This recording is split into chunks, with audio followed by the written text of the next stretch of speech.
नमस्ते friends, welcome to my channel. इस channel पे आपकी यूजीसी नेट एजुकेशन की प्रिपरेशन होती है, that is on paper 2 and ये है यूनिट 5 करिकुलम स्टडीज़, जिसका टॉपिक है करिकुलम डिज़ाइन। करिकुलम डिज़ाइन जो है उसके अंदर मॉडल्स दिए हुए हैं आपके अपडेटेड सिलेबस में, जिसमें है intervention model. Previously we have covered 3-4 models, जिसमें से आप देख सकते हैं एकेडमिक जो है बेस्ड मॉडल है, कॉम्पिटेंसी बेस्ड सीबीसी जो है बेस्ड मॉडल है, सोशल रिकंस्ट्रक्शन मॉडल भी उसमें गिवन है, इंटरेस्ट नीड्स पे बेस्ड जो मॉडल है वो। सो अब जो मॉडल हम कर रहे हैं, आज जो हम मॉडल कर रहे हैं वो है इंटरवेंशन मॉडल। बहुत ही इंपॉर्टेंट मॉडल है, इसमें से क्वेश्चन आता है। सो बने रहिए एंड तक और देखते रहिए इस वीडियो को, ताकि आपको पता चले कि इंटरवेंशन मॉडल जो है क्या होता है और किस लिए यूज़ होता है। चलिए, दिस इज़ द पार्ट 6। ये है यूनिट 5 का, आप देख सकते हैं यूनिट 5 का बी सेक्शन है। ठीक है, हर एक जो यूनिट है पेपर की वो 4 पार्ट्स में डिवाइडेड है। So I have covered with the A part और अब जो है वो बी पार्ट चल रहा है, तो और ये है यूनिट पार्ट 6। ठीक है, बाकी की जो लेक्चर्स हैं, बाकी की जो वीडियोस हैं वो आप देखते रहिएगा। सो चलिए स्टार्ट करते हैं according to the updated syllabus. चलिए लेट्स स्टार्ट। इंटरवेंशन मॉडल क्या होता है? इंटरवेंशन मॉडल बेसिकली सबसे पहले हमें समझना होगा द मीनिंग ऑफ इंटरवेंशन। क्या है इंटरवेंशन? बेसिकली अगर हम बात करते हैं बेसिक मीनिंग की, तो इंटरवेंशन का मतलब होता है is the act of inserting. Insert करना होता है, आपने देखा है, act of inserting one thing between others, right. तो कोई चीज़ें हैं जो हमें अदर्स जो पीपल्स हैं, अदर्स जो चीज़ें हैं उनके अंदर हमें चीज़ इंसर्ट करनी है। तो इसमें बेसिकली हम इंसर्ट करते हैं हेल्प को। आगे बढ़ते रहिए, सुनते रहिए ध्यान से, बहुत ही बढ़िया मॉडल है ये। इन एजुकेशन इसको हम रिस्पॉन्स टू इंटरवेंशन भी कहते हैं, यानी कि RTI मॉडल भी कहते हैं। इन दिस अप्रोच जो है वो है एकेडमिक इंटरवेंशन टू प्रोवाइड, क्या प्रोवाइड करने के लिए? Early, systematic and appropriately intensive assistance दी जाती है। यहाँ पे देखिए, कुछ बच्चे क्लास में बहुत लैक होते हैं हर एक एक्टिविटी में, एकेडमिक स्टडीज़ में, तो उनको जो है असिस्टेंस दी जाती है। दैट मीन्स उनको हेल्प की जाती है कि उनका जो है प्रॉब्लमैटिक एरियाज़ को फाइंड किया जाता है, उसके ऊपर स्पेशल वर्क किया जाता है इस मॉडल के अंदर। तो बहुत ही बढ़िया मॉडल है ये, क्योंकि इसमें क्या होता है, हर एक बच्चे को उसके लेवल के अकॉर्डिंग एजुकेशन मिलती है। हर एक बच्चे को उसका अपना लेवल समझ में आता है, प्रॉब्लम का एरिया समझ में आता है कि कहाँ। देखिए, आपने देखा होगा अगर 30 स्टूडेंट्स की क्लास है तो हर एक का मेंटल लेवल या हर एक का लर्निंग प्रोसेस एक नहीं होता है। इस मॉडल में क्या होता है, उन बच्चों को देखा जाता है, उन बच्चों को चूज़ किया जाता है कि वो कहाँ बच्चे लैक करते हैं।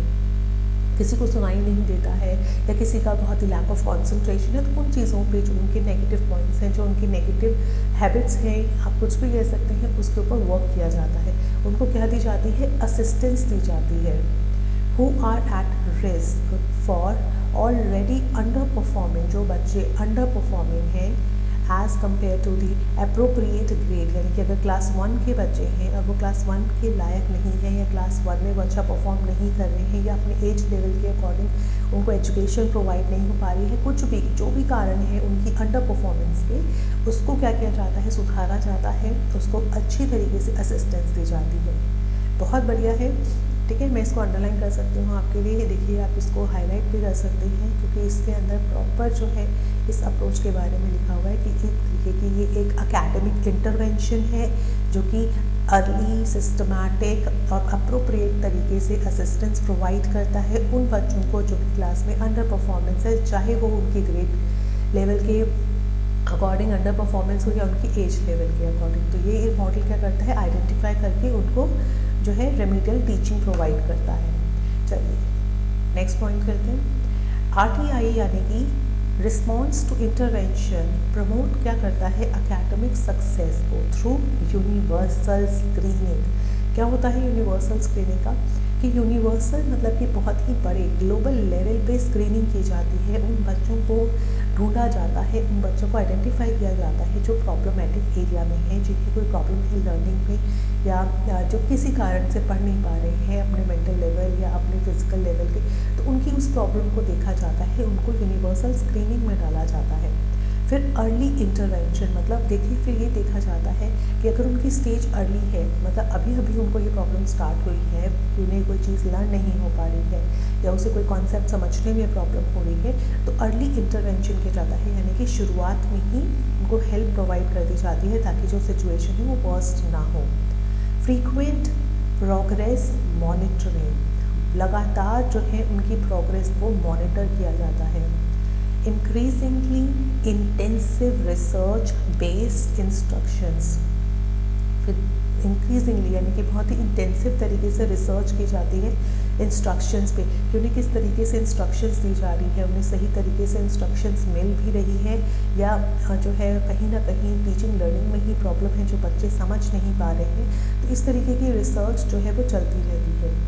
Interventions for children who continue to have a difficulty, और उन बच्चों के लिए जिन्हें डिफ़िकल्टी होती है उनके लिए क्या किया जाता है, इंटरवेंशन। जैसे कि मैंने आपको बताया इंटरवेंशन क्या होता है, act of inserting one thing या insert of something help to them, ठीक है, उन बच्चों को लगातार हेल्प मिलती रहती है।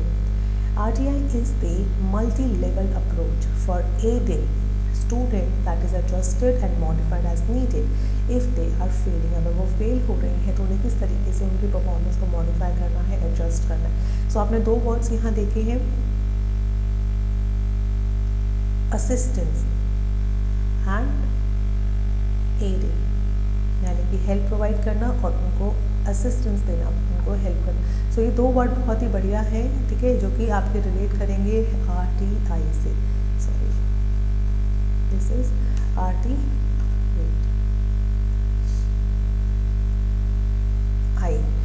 response to intervention, right? So चलिए नेक्स्ट स्लाइड पे चलते हैं, अगर इतना क्लियर हो गया है तो। In the RTI process, service delivery is typically divided into 3 levels। अब जब आप असिस्टेंस देते हैं, एडिंग देते हैं, सर्विस देते हैं, तो उन्होंने क्या किया है, इसको 3 लेवल पे डिवाइड किया है। Service delivery is typically divided into 3 tyre कह सकते हैं, 3 लेवल्स कह सकते हैं, ताकि हम सपोर्ट कर पाएँ with the intensity of intervention. बहुत ही अच्छे तरीके से जब भी आप किसी को हेल्प करते हैं तो कोशिश कीजिए उसको बेहतर तरीके से, अगर आप चाहते हैं कि उनको जो है हेल्प मिले तो एक प्रॉपर फ्रेमवर्क बना के चलिए। तो पहले आइडेंटिफाई कीजिए कौन से बच्चे हैं जिन्हें प्रॉब्लम है, फिर उनको टायर 2 में डालिए, फिर वहाँ पर जाके जो है उनको हेल्प दीजिए। जैसे किसी को ऑडिटरी प्रॉब्लम है, किसी को विजुअल प्रॉब्लम है, तो उन सबका जो एरिया है वो दोनों का अलग है, तो आप उन्हें अलग अलग करिए। फिर एक ही क्लासरूम में जो विजुअली इम्पेयर्ड बच्चे हैं, जिन्हें दिखाई नहीं देता है ठीक से, वो क्लास में बच्चे डालिए ताकि वो दूसरे की प्रॉब्लम को समझें या एक तरह की असिस्टेंस को ले पाएँ। तो इस तरीके से यहाँ पे प्रोसेस चलता है। तो चलिए टायर स्टार्ट करते हैं। टायर मीन्स लेवल कह सकते हैं आप, ये टायर 1 है।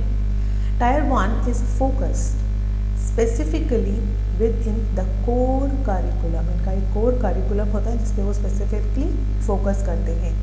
With instruction and intervention targeting all students. यहाँ पे क्या होता है, first of all core curriculum होता है, टारगेट किस पे होता है, सभी बच्चों पे टारगेट होता है। ऑल स्टूडेंट्स पे क्या होता है, टारगेट होता है। Approximately 80 and 85% of the general student body should be able to meet the grade level norms without additional assistance।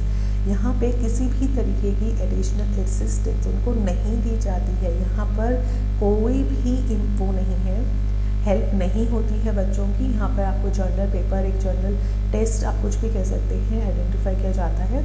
Students who consistently don't perform, जो कंसिस्टेंटली परफॉर्म नहीं कर रहे हैं with in the expected level of performance, जितना expect किया जाता है कि क्लास 1 के जो बच्चे होते हैं, ठीक है, उनको काउंटिंग आनी चाहिए, चाहे 1 to 100 हो या 1 to 20। हाँ, चलिए एक लेवल हम लोग डिसाइड कर लेते हैं। They should know 1 to 100 counting उन्हें पता होनी चाहिए क्लास 1 के। लेकिन अगर बच्चा वहाँ पे ऐसा बच्चा है जो कि नहीं समझ पा रहा है कि काउंटिंग कैसी होती है या काउंटिंग कैसे लिखी जाती है, तो कंसिस्टेंटली वो अच्छा परफॉर्म नहीं कर रहा है, तो उस बच्चे को उस क्लास से अलग कर दिया जाता है। और उसके लेवल के अकॉर्डिंग एडिशनल असिस्टेंस दी जाती है। तो आप यहाँ देखिए, यहाँ पर उस लेवल पे टायर 1 के लेवल पे कोई असिस्टेंस नहीं है, और जो बच्चे कंसिस्टेंटली कोई अच्छा परफॉर्म नहीं कर रहे हैं जितना उनसे एक्सपेक्ट किया जाता है, उनको किस में डाल दिया जाता है, थ्रू टायर 2 में। टायर 1 से इंस्ट्रक्शंस को उनको टायर 2 में डाल दिया जाता है। अब टायर 2 क्या है, यानी कि लेवल 2 क्या है, which is typically a small group instructions. अब यहाँ पे क्या होती है, स्मॉल ग्रुप इंस्ट्रक्शंस होती हैं। Approximately 3 to 6% will continue to have difficulties. और यहाँ पे भी ऐसा लगता है, देखिए पहले हमने 80 से 86% आप कह सकते हैं, 80 to 85% जो हमारी पॉपुलेशन थी, हमारी क्लासरूम के बच्चे थे, उन पे हमने टायर 1 में एक नॉर्मल जो है टेस्ट देखा, कितना बच्चे परफॉर्म कर पाते हैं, नहीं। उसमें से कुछ बच्चे ऐसे थे जो कंसिस्टेंटली परफॉर्म अच्छा नहीं कर रहे हैं, तो उनको हमने टायर 2 में भेजा।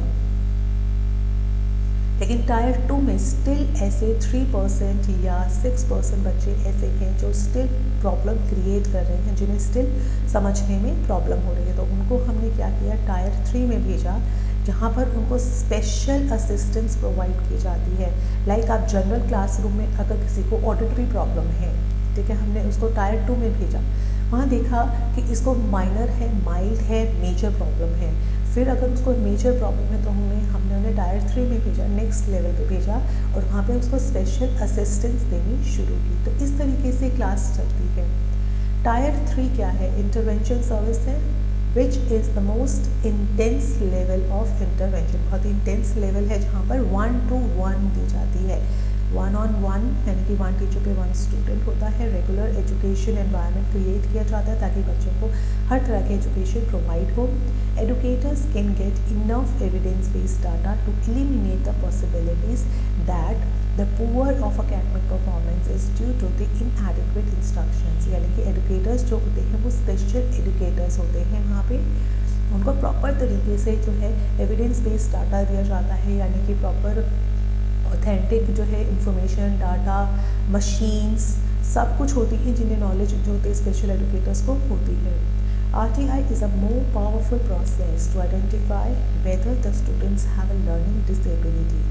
RTI is a regular education initiative, एक तरीके का इनिशिएटिव लिया गया था जहाँ पे 3 लेवल्स बनाए गए थे ताकि बच्चों को अच्छे तरीके से एजुकेशन प्रोवाइड की जा सके। इट मीन्स इंटेंडेड था उनका सप्लीमेंट्स को देने का, not replacements for the regular educational curriculum. Curriculum वही रहेगा, लेकिन उसे पढ़ाने का तरीका चेंज करने की कोशिश की गई थी। राइट, चलिए अब एक पिक्चर के थ्रू और अच्छे से समझते हैं। सबसे पहले नीचे आते हैं टायर 1 पे। ठीक है, ये पिक्चर बहुत ही बढ़िया पिक्चर है कॉन्सेप्ट को क्लियर करने के लिए।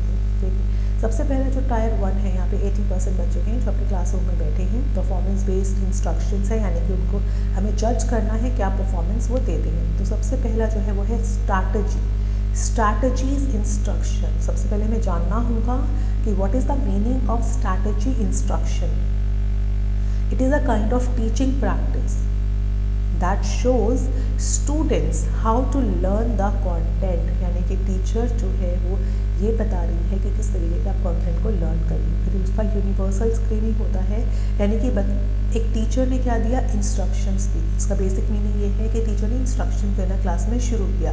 फिर यूनिवर्सल स्क्रीनिंग स्टार्ट की गई कि देखा गया बच्चों को कितना समझ में आया। फिर डिफ्रेंशिएटेड इंस्ट्रक्शन स्टार्ट किया गया, दैट मीन्स कि कंटेंट को चेंज किया गया, यानी कि कितने बच्चे उस चेंज कंटेंट को समझने की कोशिश करते हैं। फिर एक स्टैंडर्ड बेस्ड करिकुलम बनाया गया।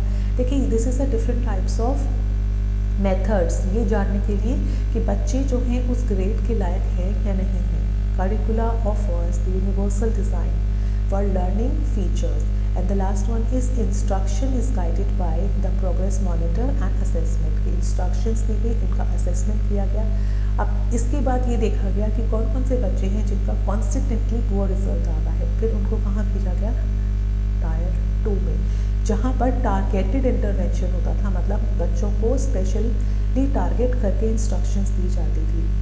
इंटरवेंशंस जो है टेल टू स्टूडेंट नीड्स, बच्चों की नीड्स के अकॉर्डिंग जो है दिया जाता था। इंक्रीज्ड लर्निंग टाइम, बच्चों का टाइम पीरियड बढ़ाया गया एक कंटेंट को और अच्छे से पढ़ाने के लिए। टाइम पीरियड जहाँ पे अगर 30 मिनट्स का टाइम एक लेक्चर को दिया गया, वहाँ पे कोशिश की गई कि 45 मिनट्स स्पेंड किया जाए। टारगेट प्रोग्रेस मॉनिटरिंग, फिर उनकी प्रोग्रेस जो होती थी उनको कंसिस्टेंटली मॉनिटर किया जाता था। कोशिश की जाती थी कि एक स्मॉल ग्रुप में 1 to 1 की लर्निंग पॉसिबल हो पाए। एंड देन जो प्रॉब्लम्स थी solving process and data analysis, फिर उनकी जो परफॉर्मेंसेस आती थी उनके ऊपर डेटा को एनालाइज किया जाता था।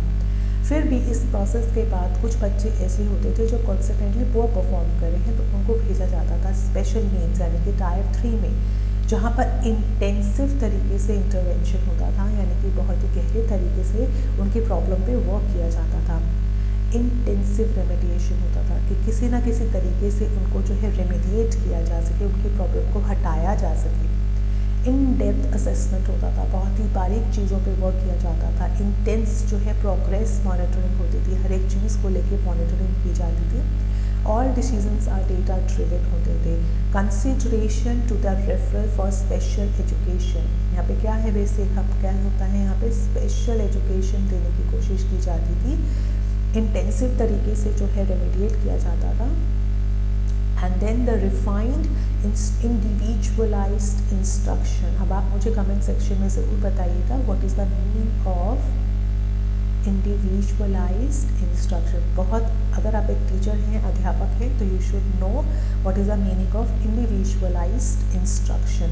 वो रिफाइन की गई, यानी कि पर्सन जो है, टीचर जो है, वो एक अच्छे तरीके से यानी कि 1 to 1 का कॉन्टेक्ट बनाने की कोशिश की गई, ताकि बच्चे अच्छे से समझ पाएँ और अपनी खामियों को, अपनी जो उनके अंदर वीकनेसेस हैं उस पर वर्क कर पाए। So basic this is the multi tier intervention model है, राइट। बहुत ही इंपॉर्टेंट मॉडल है, कई बार क्वेश्चन पूछ लिया जाता है, तो आप नेम वाइज ज़रूर याद कीजिएगा। कि जैसे टायर 1 है, that is called performance based instructions. मैं इसको हाईलाइट भी कर देती हूँ आपके लिए। चलिए, this is the performance based instruction for all student. हमेशा ध्यान रखिएगा, फॉर ऑल स्टूडेंट।